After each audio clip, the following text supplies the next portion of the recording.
Meu nome é Luiz Alberto Pivi Matos, eu tenho hoje 61 anos e eu sou um cardiologista com uma área de atuação em cardiologia intervencionista, o que popularmente chama de hemodinâmica, mas é o nome técnico, é o que eu faço.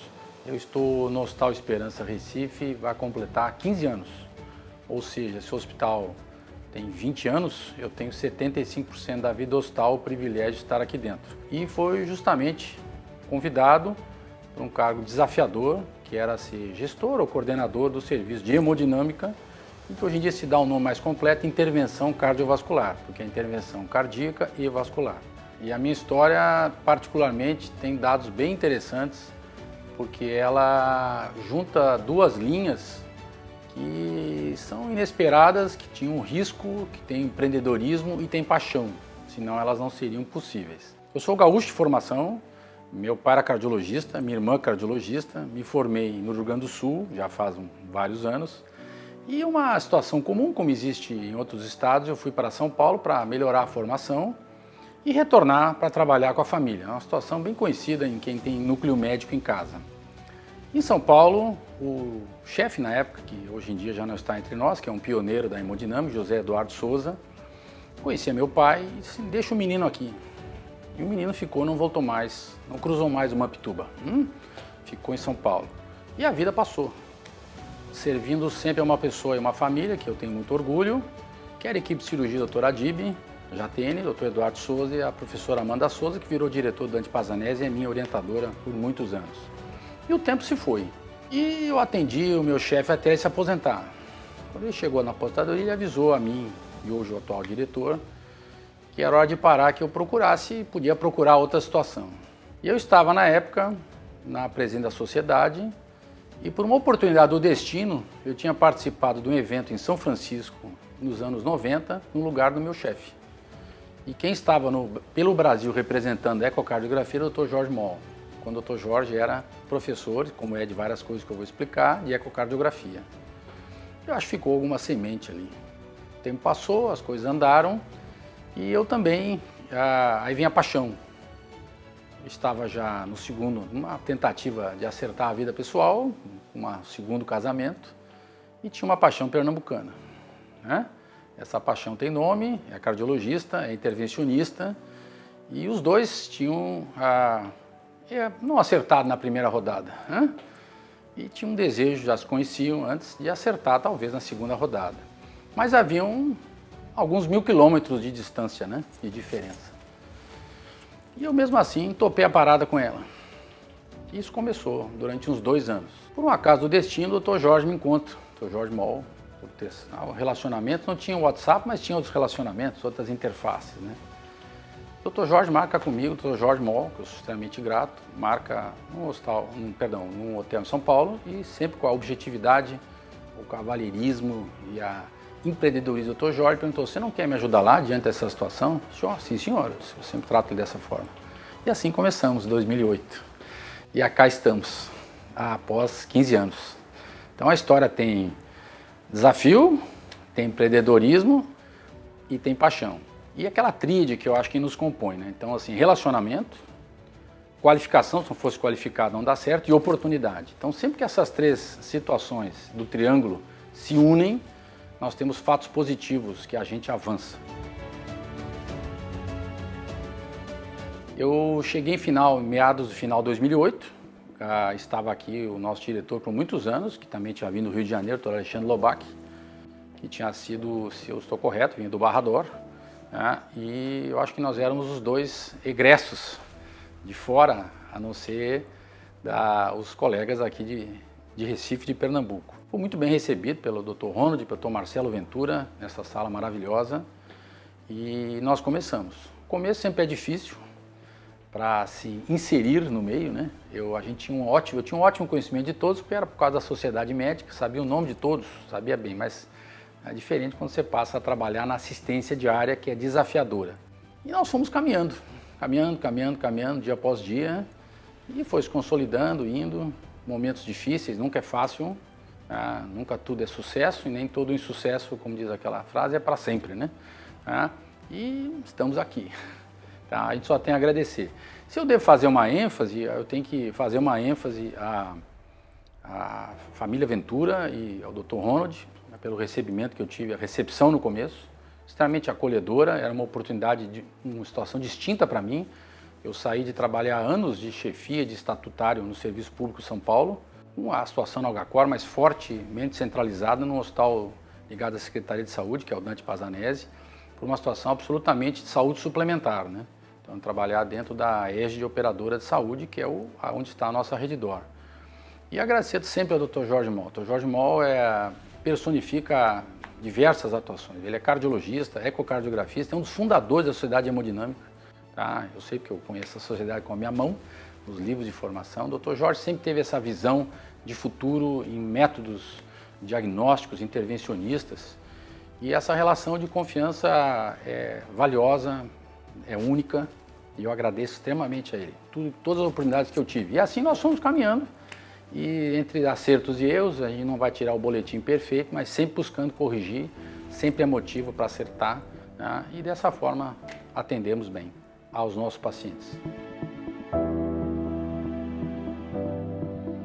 Pernambuco foi a primeira expansão fora do Rio de Janeiro da empresa. Então a empresa já tinha um núcleo muito forte, já consolidado e de público definido e com fidelização entre os pares no Rio de Janeiro, com o trio, Copa, Quinta e Barra, e depois os outros que foram crescendo em direção às cidades satélite do Rio de Janeiro. Então a primeira expansão foi Pernambuco e foi de uma vez só, se estou correto, 3 hospitais. Então foi o Hospital Esperança, o antigo Pronto Olinda ou Esperança Olinda e o Hospital São Marcos. Repito, a situação desafiadora, e como nós vamos olhar esse tempo todo que passou? O tempo acompanhou o crescimento exponencial da empresa, a empresa que tinha um número de hospitais hoje em dia, em 15 anos, próximo de 70 hospitais, se a conta não está incorreta, tá? E principalmente a qualificação assistencial e dos serviços.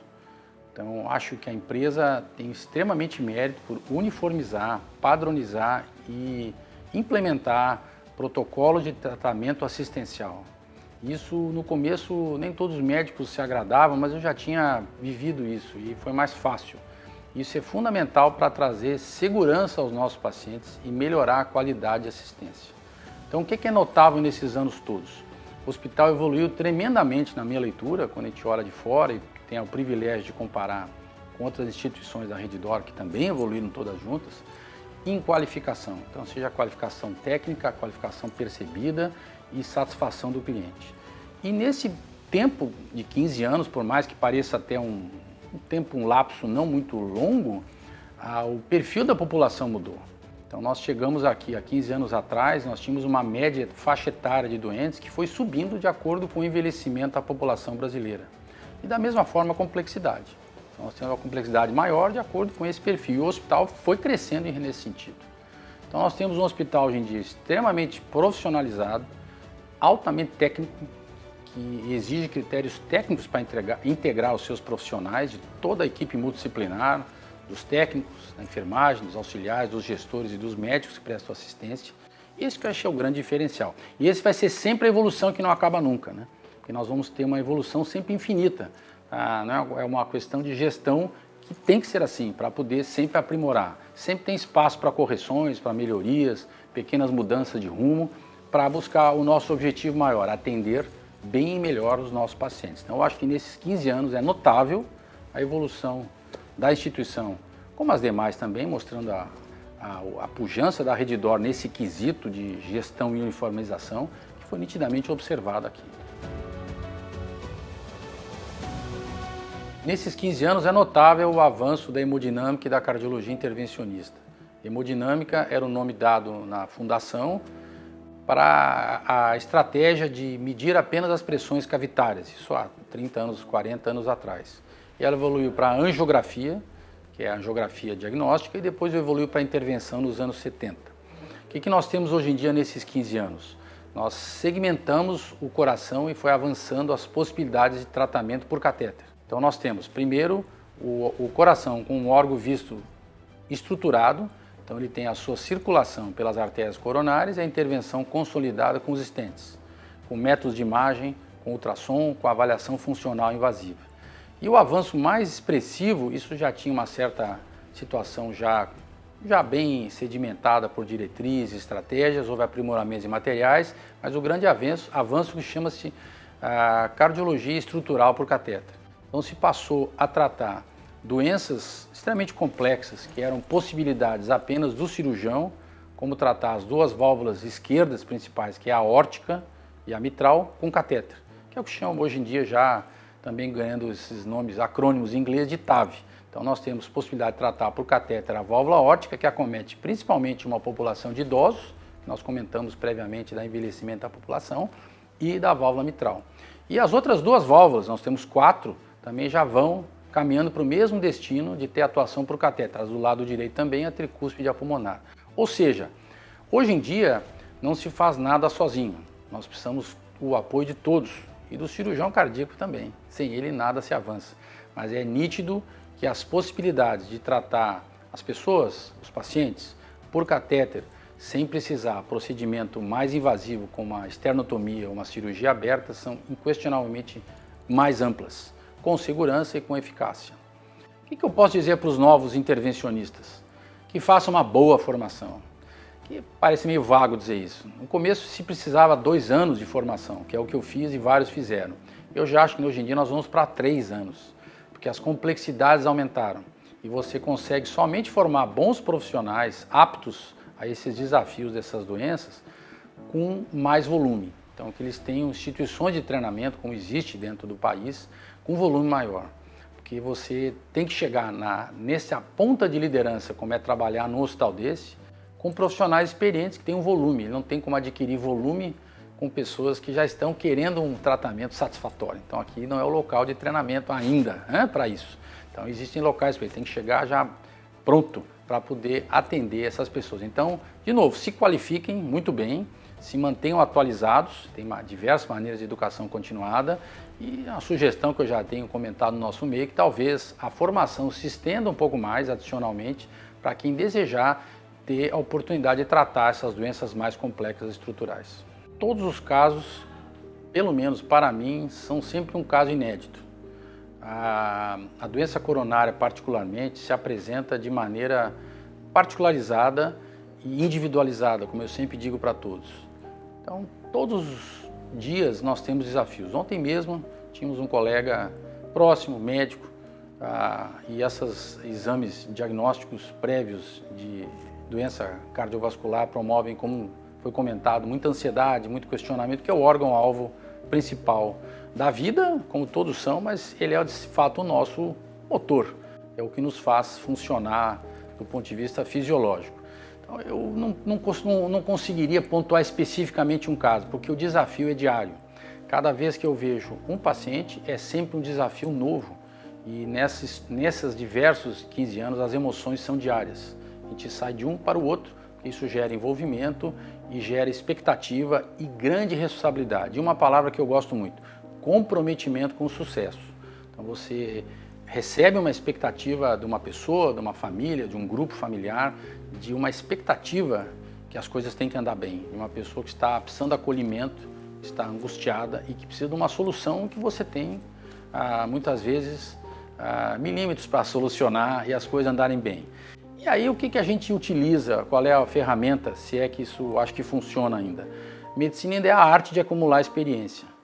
Então os mais antigos, como eu sou já de muitos anos, são 35 anos fazendo isso, a gente não perdeu, graças a Deus, a habilidade manual, mas criou uma grande memória acumulativa, que é o que a gente transmite para os mais jovens, que é a memória de casos.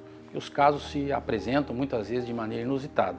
E esse acumular de experiência que é o que nos dá a grande emoção de trabalhar e poder enfrentar um caso melhor, cada vez melhor.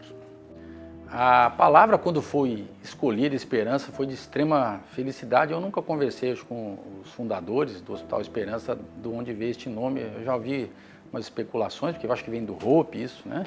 E ficou ótimo esse acrônimo, que na língua inglesa dá o mesmo nome que a maneira que fica na língua portuguesa. E essa palavra é muito forte, porque a esperança é tudo. No momento que a gente perde a esperança, a gente perde tudo. Então, essa palavra tem uma forte emoção. E acho que a associação da palavra esperança, que é a esperança que todos nós temos de ficar bem, de ter saúde, de ter uma qualidade de vida melhor e de ter dias melhores, se associa de maneira ímpar como a empresa humanizou também isso e fortaleceu isso. Então nós temos essa forte emoção do nome Esperança, a linha, as duas fios que se unem com a Redditor São Luís, tá? E nós temos então o verde, vamos dizer assim, e o azul, que é as duas cores que nos unem principais, que são extremamente fortes, emotivas e desafiadoras.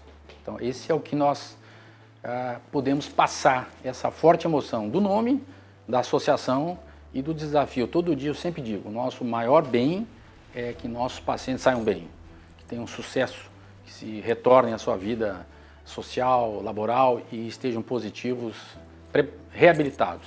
Então esse eu acho que é a maior emoção que a Esperança nos dá.